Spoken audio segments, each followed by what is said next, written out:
মসজিদ থেকে জুতা চুরি করতো এক চোর, কিন্তু সে একদিন শুনতে পেল ওই রাজ্যের বাদশা ঘোষণা দিয়েছে যে 40 দিন 5 ওয়াক্ত নামাজ প্রথম তাকবীরের সহিত আদায় করতে পারবে বাদশা তার মেয়েকে তার সাথে বিয়ে দিবে। এটা শুনে ছেলেটি জুতা চুরি ছেড়ে দিল এবং তখন থেকে 5 ওয়াক্ত নামাজ প্রথম তাকবীরের সহিত আদায় করা শুরু করে দিল।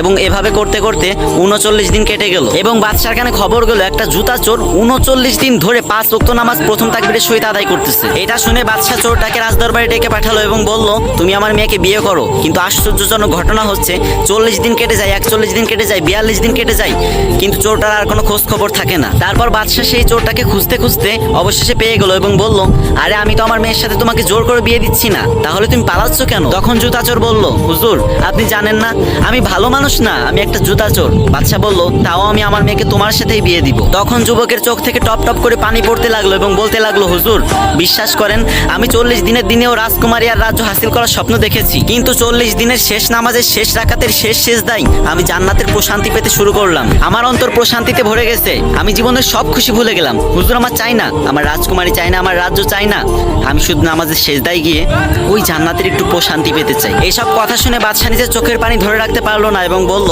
এই রাজ্যের একমাত্র যোগ্য রাজা তুমি। পরবর্তীতে সেই জুতা চোরের সাথে বাদশার মেয়ের বিয়ে হলো। কি কেউ কি আমিন বলবেন না?